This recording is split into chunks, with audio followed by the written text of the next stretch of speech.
അതിൻ്റെയൊക്കെ ശാപവും നമ്മൾ അനുഭവിക്കുക തന്നെ ചെയ്യും. ഒരു സംശയമില്ല. ഇതൊന്നും അനുഭവിക്കാതെ ഒരൊറ്റ എണ്ണം ഇവിടുന്ന് കടന്നു പോകില്ല. ചിലപ്പോൾ അവരെന്നെ പരകായ പ്രവേശനം നടത്തി ദൈവത്തിൻ്റെ അവസ്ഥയിലേക്ക് അവരെത്തും. ഞാൻ കണ്ടിട്ടുള്ളതാണ്. അവരും നിങ്ങളീ പറയുന്ന അള്ളാനെയും വിളിച്ചിട്ടില്ല, പടച്ചോനെയും വിളിച്ചിട്ടില്ല, ഭഗവാനെയും വിളിച്ചിട്ടില്ല, ഈശ്വരനെയും വിളിച്ചിട്ടില്ല, യേശുവിനെയും വിളിച്ചിട്ട് ആരെയും വിളിച്ചിട്ടില്ല. എന്നിട്ട് അവരൊക്കെ നല്ല സുഖമായിട്ട് ജീവിക്കുന്നില്ലേ? നിങ്ങളോ ഇതൊക്കെ ചെയ്യുന്ന നിങ്ങളോ ഇത് കാണുന്നില്ലേ? രാവിലെ മുതലേ വന്നിട്ട് ഇവിടെ കുത്തിയിരിക്കാണല്ലോ. രോഗം വിളിച്ചിട്ടൊന്നും കൊള്ളാണ്ടായിട്ട് അന്വേഷിക്കണം. എന്താണ് കാരണം? എന്താണ് കാരണം? ഇങ്ങനെയൊക്കെ അവൻ സ്വയം അന്വേഷിച്ചോളൂ. അപ്പം നിങ്ങൾക്ക് മനസ്സിലാവും വൃത്തികെട്ട സ്വഭാവം, വൃത്തികെട്ട ഭക്ഷണ രീതികൾ, വൃത്തികെട്ട സമ്പാദ്യം, വൃത്തികെട്ട സന്താനങ്ങൾ, വൃത്തികെട്ട ഭാര്യമാർ, വൃത്തികെട്ട ഭർത്താക്കന്മാർ, എല്ലാം വൃത്തികെടങ്ങ്. എന്തായാലും ആലോചിക്കട്ടോ, ശ്രദ്ധിക്കുന്നു, നല്ലോണം സൂക്ഷിക്കണം. ഇപ്പോൾ ജീവിതത്തിൽ വലിയ കുഴപ്പങ്ങളൊന്നും ഉണ്ടാക്കാണ്ട് നല്ല ഭക്ഷണങ്ങളൊക്കെ കഴിച്ച് എല്ലാവരോടും നല്ല സ്നേഹത്തിലൊക്കെ നിന്ന് പരസ്പരം അങ്ങോട്ടും ഇങ്ങോട്ടൊക്കെ സ്നേഹിച്ച് ജാതിയും മതവും രാഷ്ട്രീയമൊക്കെ മാറ്റിവെച്ച് മനുഷ്യനെ മനുഷ്യനായി കാണുന്ന ആളുകളായിട്ട് നിങ്ങൾ മാറുക.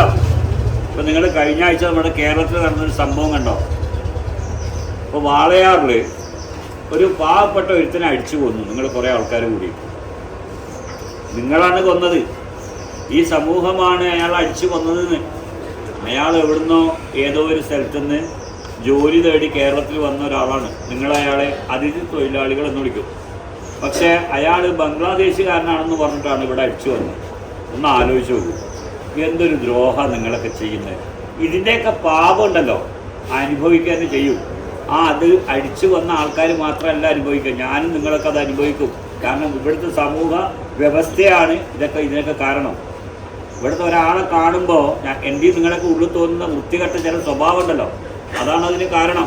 നമ്മൾ തന്നെ ഉണ്ടാക്കി വെച്ച സിസ്റ്റം, അതാണ് അയാൾ തല്ലുകൊണ്ട് മരിക്കാനുള്ള കാരണം. അപ്പോൾ അതിൻ്റെ പാവം നമ്മൾ അനുഭവിക്കണ്ടേ? അയാളുടെ നാട്ടിൽ അയാളുടെ ഭാര്യയും മക്കളും ഇയാൾ ഭക്ഷണവുമായിട്ട് വരുമെന്ന് പറഞ്ഞ് കാത്തിരിക്കുന്നുണ്ട്. അയാൾക്ക് ഭക്ഷണം കൊണ്ടുപോകാൻ പറ്റുമോ? ആ വിശക്കുന്ന മക്കളുടെ വയറ് നിറക്കാൻ അദ്ദേഹത്തിന് സാധിച്ചോ? നമ്മളതിനെ അനുവദിച്ചോ? നിങ്ങളൊക്കെ മനസ്സിലാക്കേണ്ടതോ, ഏതെങ്കിലും മനുഷ്യനെ എങ്ങനെയെങ്കിലും ജീവിച്ചോട്ടെ. കള്ളു കുടിക്കുന്ന കള്ളു കുടിച്ചോട്ടെ, കുഴപ്പമുണ്ടാക്കുന്നു കുഴപ്പമുണ്ടായിക്കോട്ടെ. നിങ്ങളിതൊന്നും ചെയ്യാതിരുന്നാൽ പോരെ? കക്കുന്നവൻ കക്കട്ടെ, നിങ്ങളിത് ചെയ്യാണ്ടിരിക്കുന്നേ. നിങ്ങളെന്തിനാ പാവപ്പെട്ടവനെ കഴിച്ചു കൊല്ലുന്നേ?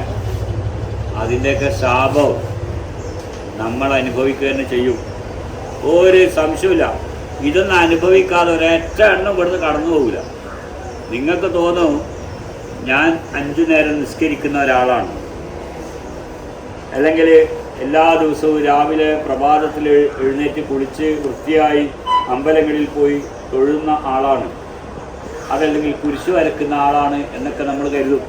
നിങ്ങളെ കുരിശ് വരക്കലും നിങ്ങളെ അമ്പലത്തിൽ പോലും നിങ്ങളുടെ നിസ്കാരത്തിന് ഒരു വിലയുണ്ടാവില്ല. ഇമാതിരി വൃത്തികെട്ട സ്വഭാവമാണ് കയ്യിലുള്ളതെങ്കിൽ.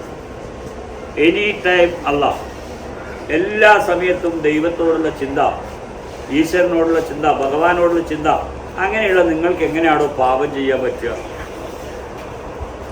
നിങ്ങളെ ആവശ്യത്തിന് വേണ്ടി പടച്ചോനെ വിളിക്കുന്നതല്ലാണ്ട് നിങ്ങൾ പടച്ചോനോടുള്ള മുഹബത്ത് കൊണ്ട് എപ്പോഴെങ്കിലും നിങ്ങൾ പടച്ചോനെ വിളിച്ചിട്ടുണ്ടോ?